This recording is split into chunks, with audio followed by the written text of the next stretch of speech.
as a Yemenite Jew, I can tell you that the name itself is not the devil, is not a pagan idol, is not the moon god, as evangelical Christians have been propagating for decades. This is a very, very sick cult, by the way, and their idiocy is quite redundant. I mean, I can't even imagine if people would actually teach themselves these things and flatter themselves with these things, and at the same time claim to support Israel, when in actuality in Israel we say Allah, we say Yallah, we say these terms, these phrases are understandable to our understanding, that they are not in any way, shape or form to what they say, to what evangelical Christians say is basically the devil. No, we understand what the name Allah means, what it signifies. Take the dictionary of the Hebrew language. I take the dictionary and I actually took the name of God, which is, through etymology, is the three letters Aleph, Lamed, Veh. Basically, I wrote it down. I know I don't have the whole thingamajigs on. You get the idea. So basically, Aleph, Lamed, Veh. This in Hebrew means, well, without the, we'll see, that's the thing. Without the vowels, because the dots, the nikud, the dots are the vowels right here. These are vowels beneath the letters, indicate how the word itself is to be pronounced. So I'm going to block these right now for a second, but I'm going to show you. This right here, in my understanding, because I'm going to say what it is, this says God. Elah is God in Hebrew.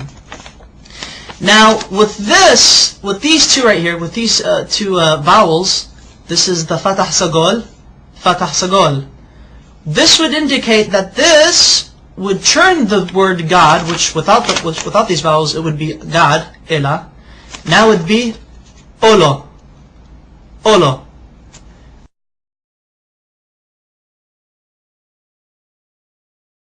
Olo means a curse, an oath, or a covenant.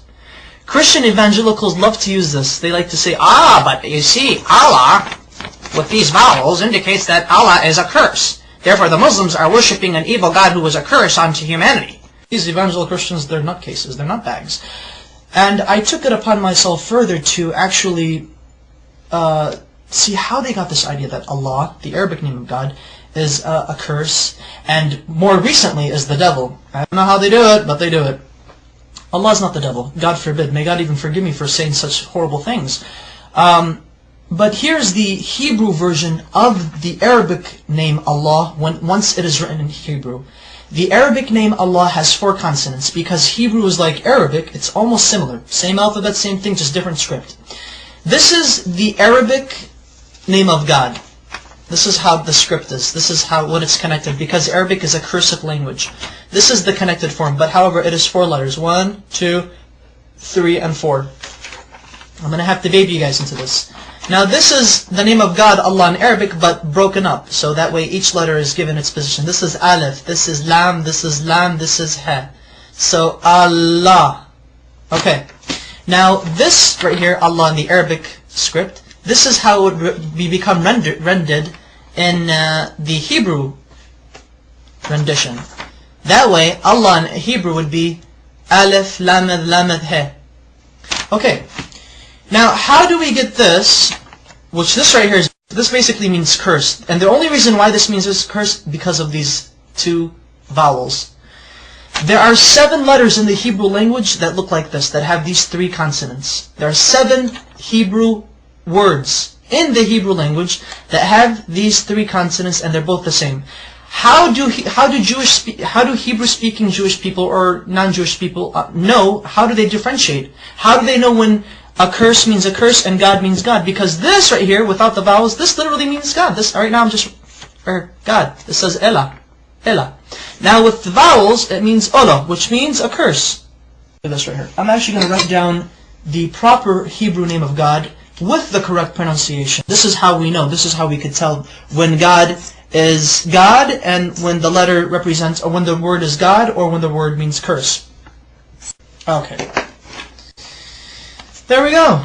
Notice the symbol, notice the vowels. This becomes A, and this dot right here, the holom, it becomes Alo. Alo. Olo, and Alo. Olo, Alo. Can you see the difference? This right here, though they have the exact same letters, Exact same letters. Everything is rendered the same thing.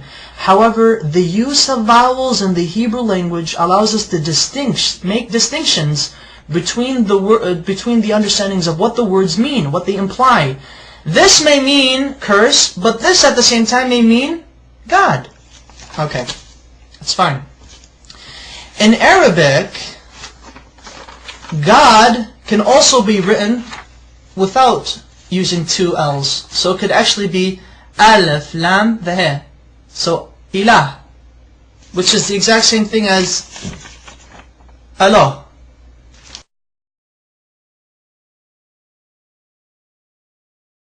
Their understanding of how they approach God is exquisitely the same.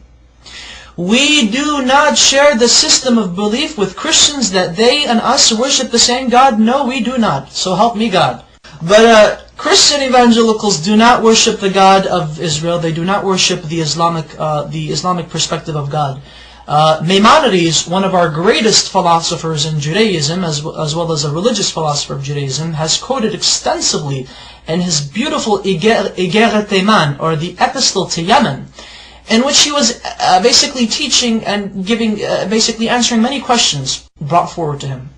The Jews of Yemen asked, what is your position of Muslims? Are they considered idol worshippers? Are they considered paganists? And Maimonides said, the Muslims, the idolatry has been removed from their hearts. A Muslim does not know idolatry, he does not know paganism, he has no form of whatsoever of any grain left in his heart. Therefore it is permitted unto a Jew, when he enters a land where he cannot find a synagogue, that he is allowed to pray in a Muslim mosque. He's okay, it's fine, it's okay. Hey, I can go to a Muslim mosque and pray if I have to, if I can't find a shul. However, Maimonides says, be careful. If a Jew enters a land where there is no mosque or a synagogue, then he is forbidden to enter a Christian church if there is one. Do not pray in a Christian church. And the reason why is because Christians do not worship the same God we do. They worship a pagan. They are idolaters. They are called avodah zarah in Hebrew, which means idol worshippers. So exquisitely said, so wonderfully stated. Oh my goodness! And you know, it's quite interesting that unfortunately there should be more Jews actually stating the facts as it is. That you know, Muslims and Jews and Muslims, we both worship the same God. No matter what these crazy evangelical Christians are saying, they're basically nutbags. Whatever they say, they just try to come up with exceeding lies, redundant lies. The type of lies that only a child in the kindergarten could easily make up, and emphasize that Arab Christians, and you know, this is what's also funny, and thankfully I remembered this, because this is what I really wanted to say, and get a load of this, Christian evangelics. I should refer to you guys as evangelics. There are actually 20 million Arab Christians in the Middle East today, as well as the United States, as well as around the world. And Arab Christians and their religious services, and their Sunday services, and Mass, or whatever God frickin' services they have, Arab Christians refer in the Arabic Bible, the Arabic translation of the Bible, they say Allah in reference to God. Now, I would like to ask these evangelicals, what say ye of these people who claim to believe in your Jesus? What say ye to them? Now, are you going to go chase them and say, oh, you're worshiping the devil. The devil is Allah. Just let you know that classical Arabic is very close to classical Hebrew, biblical Hebrew, as well as classical Aramaic. They all tend to agree, they all agree in unison that Allah, Hashem, Allah are, through etymology, which is the study of the root of words, have come to a unanimous agreement that Allah is the perfect Arabic name of God, that it cannot be made into a male. Through its perfection, it cannot be made into a male gender nor a female gender. Rather, it is a neutral personification, not personification, but rather a neutral attribute to God. Such wonderful history.